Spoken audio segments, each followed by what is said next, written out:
pra tudo espera, o amor jamais irá morrer. O que ainda é imperfeito se tornará perfeito.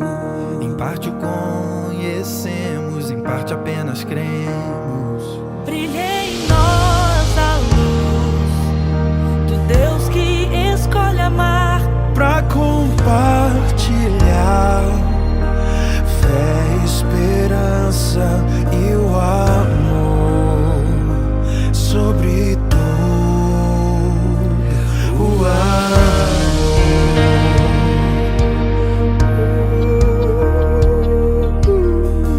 Só o amor é capaz de acolher com perfeição. Alcança o ferido e cansado e oferece redenção. O que ainda é imperfeito se tornará perfeito. em parte o conhecemos, em parte apenas cremos. Brilhe em nós a luz do Deus que escolhe amar, Pra compartilhar fé, esperança. Brilhe em nós a luz do Deus que escolhe amar, pra compartilhar fé, esperança. sobre tudo o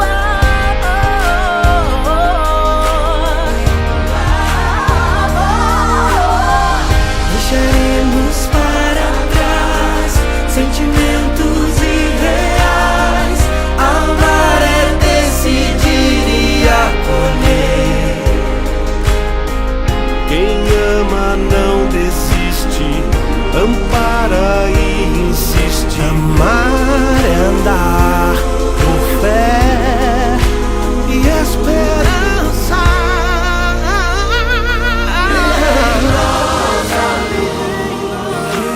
Deus que escolhe amar pra compartilhar fé, esperança. Brilhe em nós a luz. Deus que escolhe amar pra compartilhar fé, esperança e o amor. Sobre tudo o amor. Sobre tudo o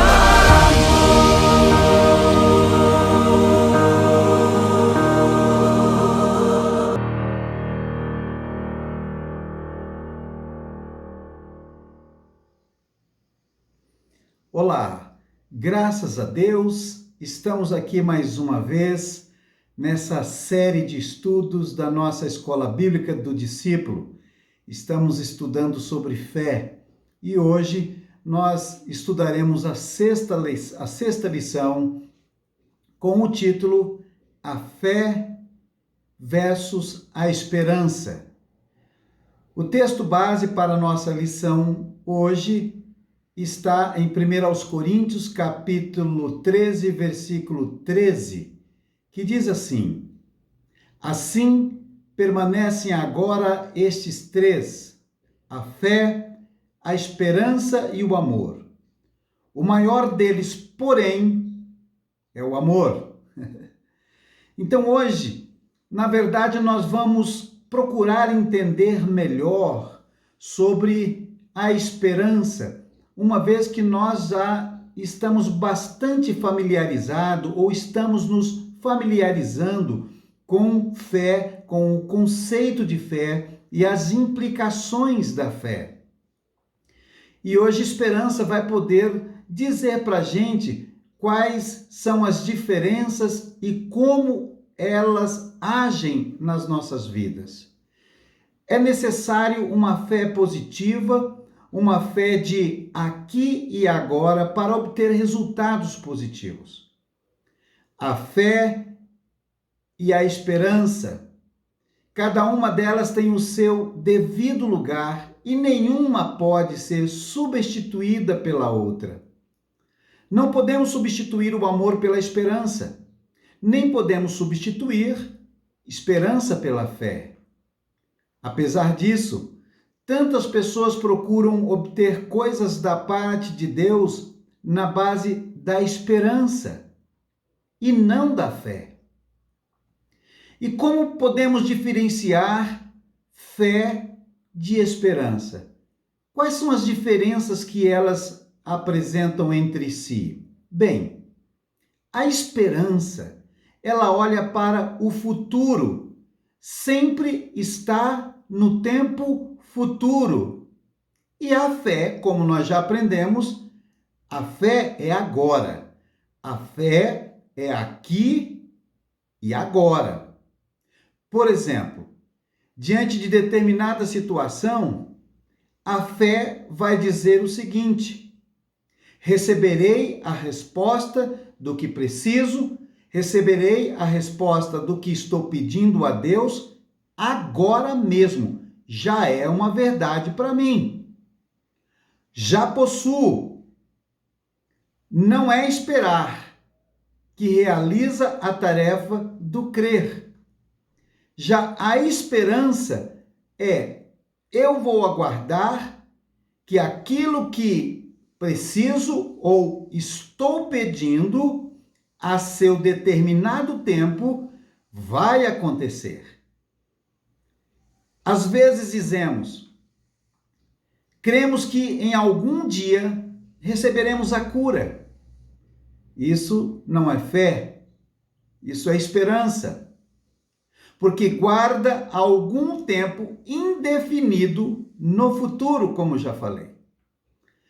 Quando temos a fé genuína, nós dizemos: eu recebo agora a minha cura. Em certa tradução moderna do Novo Testamento em inglês, o bem conhecido versículo de Hebreus capítulo 11, ali em Hebreus 11, quando fala na galeria da fé, o versículo 1 diz assim nessa tradução: a fé é dar substância, a fé é tornar real as coisas esperadas. A fé declara como já tendo acontecido no passado aquilo que se busca. E esperança sempre olha para o futuro, aquilo que se anseia, aquilo que se deseja. Se precisamos de cura ou de outra graça específica, não a queremos para o futuro. Nós a queremos agora mesmo, especialmente se tivermos com dor, se tivermos muito necessitado. A fé nos dá a possibilidade de ter aquilo que precisamos agora e não ficar esperando para que no futuro a nossa necessidade seja suprida, a nossa pergunta seja respondida, o milagre aconteça. Efésios capítulo 2, versículo 8 e 9 diz: pois vocês são salvos pela graça por meio da fé. E isso não vem de vocês, é dom de Deus, não por obras, para que ninguém se glorie. Se você confessar com a sua boca que Jesus é Senhor e crer no seu coração que Deus o ressuscitou dentre os mortos, será salvo. Pois com o coração se crê para a justiça e com a boca se confessa para a salvação. Porque todo aquele que invocar o nome do Senhor será salvo. Então, aqui está falando sobre salvação e a necessidade de que haja no processo de salvação a fé. Porque a Bíblia diz que todo aquele que crer, não é todo aquele que espera. Eu espero ser salvo, eu espero ter o meu nome escrito no livro da vida. Não, eu sou salvo. Eu pertenço a Jesus. Eu sou cidadão dos céus. Isso é o exercício da fé. Esses versículos, eles indicam, portanto, ao homem o plano da salvação. E como eu acabei de falar, nós observamos que a salvação é pela fé e não pela esperança. Portanto, Jesus prometeu que não lançará fora ninguém que venha a Ele. Nós temos fé de que a salvação, uma vez dada, ela é para sempre. Mas que salvará, disse Jesus, todo aquele que invocar o seu nome. Então, não precisamos, portanto, esperar que Ele nos salve. Ele já nos salvou. Ele nos prometeu que assim faria quando nós o declarássemos como Senhor e Salvador da nossa vida. Portanto, o que temos que fazer para ser salvo? É ter fé, é crer. Não é esperar que um dia a gente seja salvo. Não, tendo fé, a salvação se consolida no momento que cremos e recebemos a Jesus no nosso coração. Crer contra a esperança. Você vê que em algumas situações, a fé e a esperança, elas podem estar em lados opostos, ou pode ser um grande desafio para definir o que será na nossa vida. Isso aconteceu de maneira muito interessante, descrita aqui em Romanos capítulo 4, versículo 16 ao versículo 22, que diz o seguinte: portanto, a promessa vem pela fé, para que seja de acordo com a graça e seja assim garantida a toda descendência de Abraão. É bom lembrar que quando Deus fez a promessa para Abraão, quando Abraão creu, quando Abraão teve fé, Deus falou: em ti serão abençoadas todas as famílias da terra. Então, quem tem Jesus Cristo hoje é descendente de Abraão. E aqui está dizendo que a promessa vem pela fé aos descendentes de Abraão. Então, nós precisamos de fé para receber as bênçãos de Abraão. Tá? Então, não é nós esperamos que as bênçãos de Abraão cheguem a nós. Não, elas já chegaram. Continua o texto.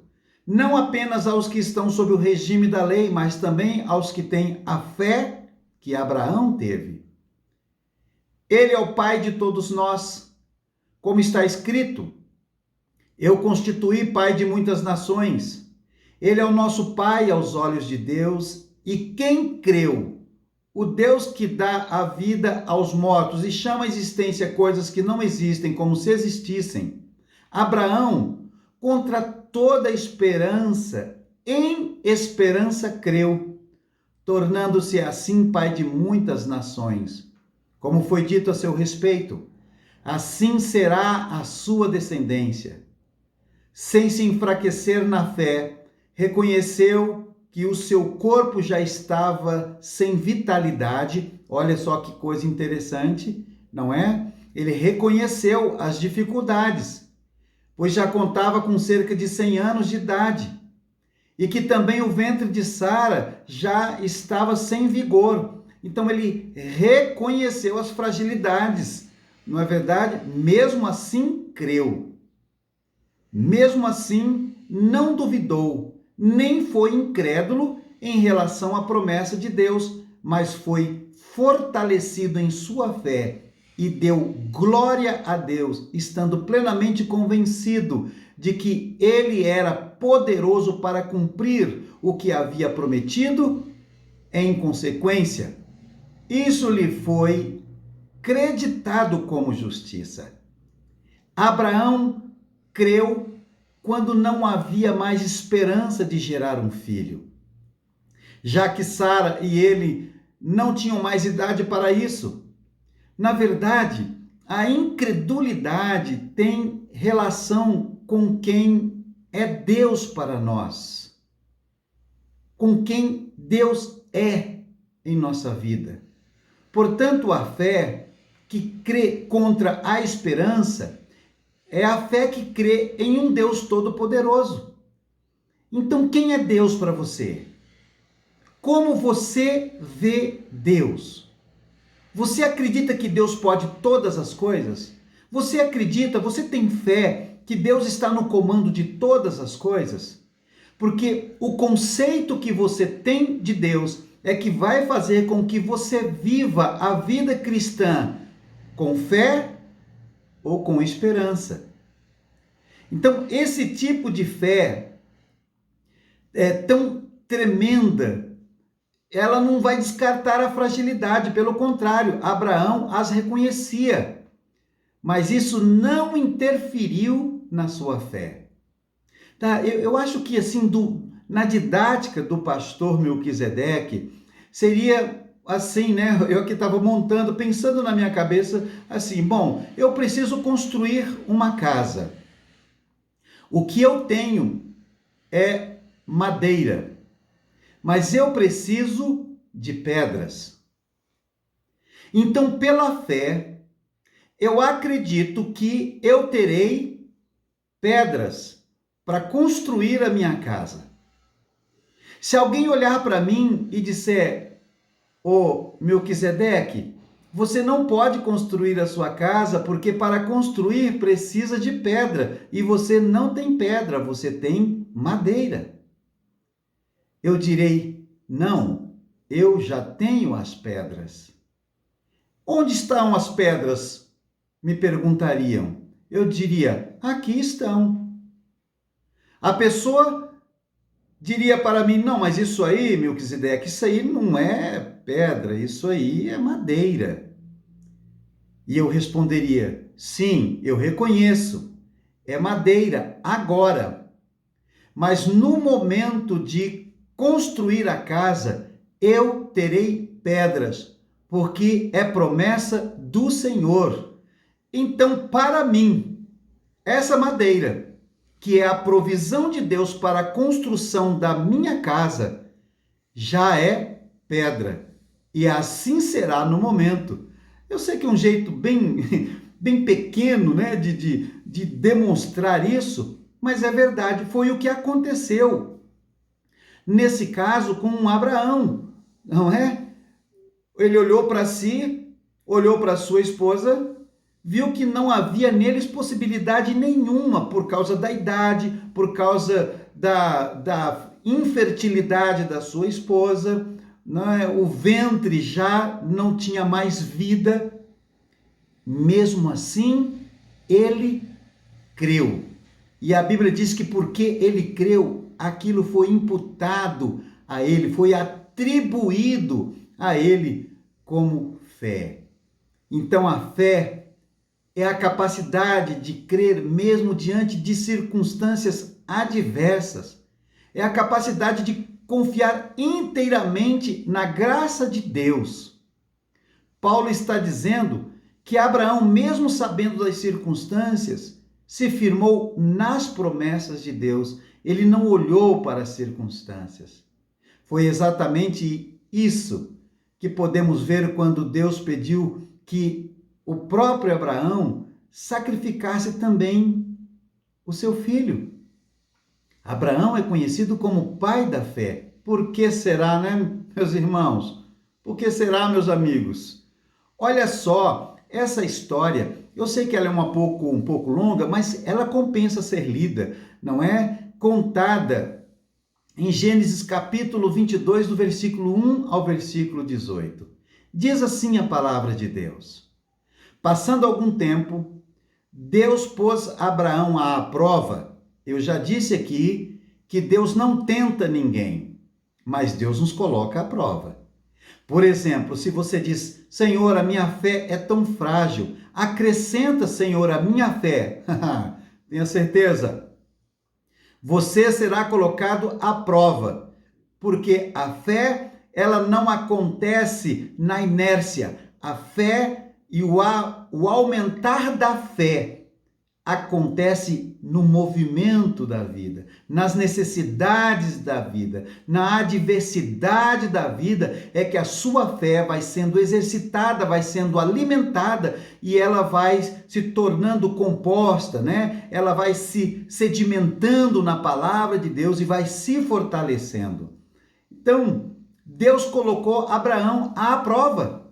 dizendo-lhe: Abraão. Ele respondeu: Eis-me aqui.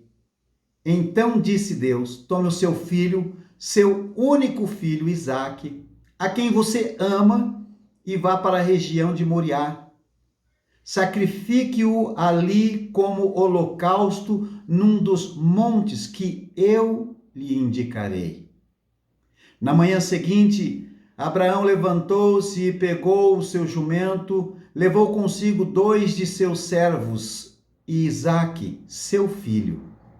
Depois de cortar lenha para o holocausto, partiu em direção ao lugar que Deus lhe havia indicado.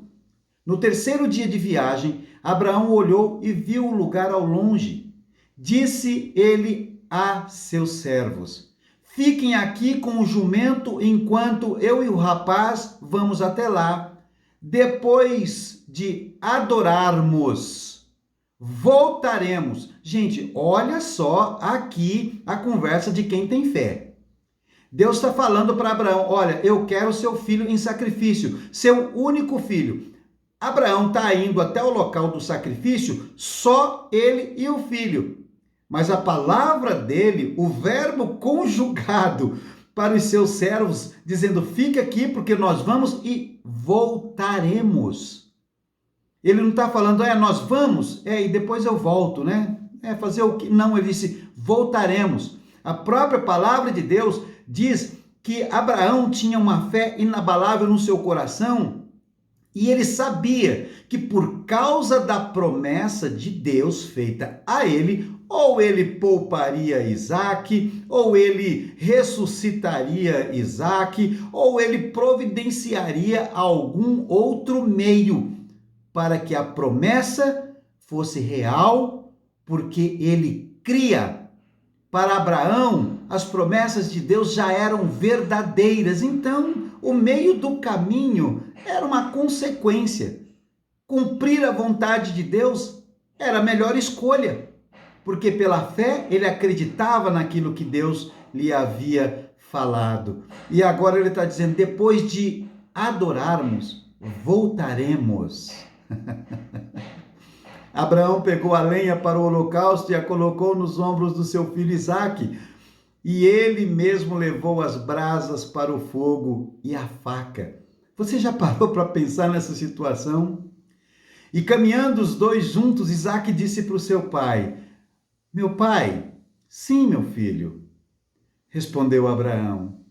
Isaque perguntou: as brasas e a lenha estão aqui, mas onde está o cordeiro para o holocausto? Respondeu Abraão: Deus mesmo há de prover o cordeiro para o holocausto, meu filho. E os dois continuaram a caminhar juntos. Quando chegaram ao lugar que Deus lhe havia indicado, Abraão construiu um altar e sobre ele arrumou a lenha, amarrou seu filho Isaque e o colocou sobre o altar em cima da lenha. Dá para você imaginar esse momento? Imagina, um pai já com quase 100 anos, né? Nesse caso já com mais de 100 anos, amarrando o menino de 15, 18 anos aí. É brincadeira? Você acha mesmo que um dos nossos filhos ficaria numa situação dessa? E aí você vê a fé no coração do próprio filho. A fé em quem? A fé no seu pai, na palavra do seu pai. E também a fé em Deus, porque em resposta à sua pergunta, o seu papai Abraão havia dito o seguinte: olha, Deus vai providenciar isso aí. E ele, então, crendo, submeteu-se. E o texto diz que ele amarrou seu filho Isaque e colocou sobre o altar em cima da lenha. Então estendeu a mão e pegou a faca para sacrificar o seu filho. Mas o anjo do Senhor o chamou do céu: Abraão, Abraão! Eis-me aqui, respondeu ele. Não toque no rapaz, disse o anjo, não lhe faça nada. Agora sei que você teme a Deus porque não me negou seu filho, o seu único filho. Abraão ergueu os olhos e viu um carneiro preso pelos chifres num arbusto. Olha a providência de Deus aí. Foi lá pegá-lo e o sacrificou como holocausto em lugar do seu filho. Abraão deu àquele lugar o nome de o Senhor proverá. Isso é fé, minha gente. Por isso, até hoje se diz, no monte do Senhor se proverá. Pela segunda vez o anjo do Senhor chamou do céu a Abraão e disse: juro por mim mesmo, declara o Senhor, que por ter feito o que fez, não me negando seu filho, o seu único filho, esteja certo de que o abençoarei e farei seus descendentes tão numerosos como as estrelas do céu e como a areia das praias do mar. Sua descendência continuará as cidades dos que lhe forem inimigos. Sua descendência, conquistará as cidades do que lhe forem inimigos e, por meio dela, todos os povos da terra serão abençoados, porque você me obedeceu. Em outra tradição diz: todas as famílias da terra serão abençoadas por causa da obediência. E só obedece de verdade, gente, quem tem fé. Sabe por quê? Porque muitas vezes obedecer a Deus é andar contra a esperança, não é? Por conta das circunstâncias. Portanto, a fé que crê contra a esperança é a fé que Deus espera que eu e você tenhamos na nossa vida. Temos a esperança de concluirmos a faculdade. Temos a esperança de conseguirmos um bom emprego. Temos a esperança de sermos promovidos no nosso próprio trabalho, de construirmos um casamento feliz. Quando essa esperança é permeada por uma certeza, ela se torna fé. Então não é algo que será, é algo que já é, mesmo que no momento as circunstâncias estejam lhe dizendo o contrário. Não é mais apenas uma vaga crença de que um dia isso poderá acontecer, mas é a firme certeza de que já é uma realidade, é uma convicção absoluta. A esperança que vem das Escrituras, guardar com fé aquilo que Deus nos promete. Você tem promessas de Deus sobre a sua vida? Bem, então já é verdade. Por isso, eu já disse aqui algumas vezes para vocês, eu sou eterno.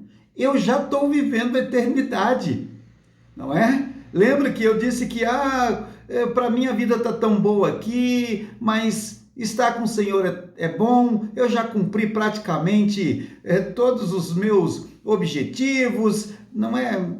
Para mim, tanto faz ficar aqui, né, como também ir para o céu, porque lá no céu vai ser uma vida tão boa quanto aqui. E Deus falou para mim, não é lá no céu vai ser, Melquisedeque, já é, rapaz. A sua vida já é eterna agora. E eu me dei conta, meus irmãos, que eu já estou vivendo a eternidade. E quando você tem essa convicção, claro, aqui eu estou dando, é uma experiência minha, né, em uma área do meu viver. Mas o dia que assentou no meu coração o fato de que eu sou eterno e já estou vivendo a eternidade, a minha vida tomou outra dimensão. Então é sempre esse o desafio, você exercer a sua fé. Então não é que nós seremos eternos e um dia nós vamos morar lá no céu e gozar das delícias do céu. Não, Senhor, nós já podemos viver aqui a beleza, a delícia, a grandeza, a segurança dos céus. Assim como Abraão, não é você ignorar o que está acontecendo, não é? Então as realidades estão aí, as dificuldades estão aí, mas elas não podem nos separar de Deus, porque pela fé, né, nós agradamos o coração de Deus. E pela fé, nós temos convicção absoluta das promessas dele sobre as nossas vidas. E aí, isso dá leveza para a gente viver. Romanos capítulo 15, versículo 4 diz: pois tudo o que foi escrito no passado foi escrito para nos ensinar, de forma que, por meio da perseverança e do bom ânimo procedentes das Escrituras, mantenhamos a nossa esperança viva. Convicção, ter esperança naquilo que a palavra me ensina a esperar. Salmo 40, versículo 1 diz: esperei com paciência no Senhor e ele inclinou-se para mim e ouviu o meu clamor. Então, a esperança não é uma coisa negativa. A esperança, ela é uma realidade também. Nós esperamos um dia Jesus Cristo vai voltar para nos levar para o céu. Eu tenho essa firme esperança no meu coração. Não é uma realidade ainda porque não aconteceu, não é? Mas é uma promessa do Senhor que para mim é inquestionável. Então nós esperamos, sim, a palavra diz: esperei com paciência no Senhor. Ou seja, é a forma com que você exerce a sua fé e a convicção em Deus. Tito capítulo 2, versículo 13 diz: enquanto aguardamos a bendita esperança, a gloriosa manifestação de nosso grande Deus e Salvador Jesus Cristo. Está falando do quê? Está falando da segunda volta de Jesus Cristo para nos buscar. Nós aguardamos, é a nossa esperança, porque ele disse: eu vou voltar para buscar vocês. Eu vou. Então, é a esperança que nós temos. Agora, no nosso coração, alguma dúvida? Não. Então, nós vamos morar no céu, somos cidadãos do céu. É a esperança transformando-se em fé. Colossenses capítulo 1, versículo 27. A ele quis Deus dar a conhecer entre os gentios a gloriosa riqueza desse mistério, que é Cristo em vocês, a esperança da glória. Uau, que coisa linda! Cristo em nós, esperança da glória. Então, se eu pudesse, já concluindo aqui as nossas considerações sobre fé versus esperança, nós podemos conviver com as duas, mas a Bíblia diz que sem fé é impossível agradar a Deus, não é? E lá no céu nós não vamos ter mais esperança, porque todas as coisas já terão acontecido, não é? Lá permanece o amor, não é? Fé, esperança e amor. O maior de todos é o amor, porque lá tudo estará realizado e nós não precisaremos nem ter mais esperança, porque a nossa esperança já foi concretizada. Então, se de alguma maneira eu pudesse assim concluir a nossa lição para ficar gravado no teu coração, na tua mente, eu diria assim: esperança você tem em algo. Fé você tem em alguém. Algo são possibilidades que poderão te alcançar e chegar até você. Alguém é o nosso Senhor e Salvador Jesus Cristo. Então nós temos fé nele, nas suas promessas e aquilo que ele prometeu para mim e para você já é uma realidade.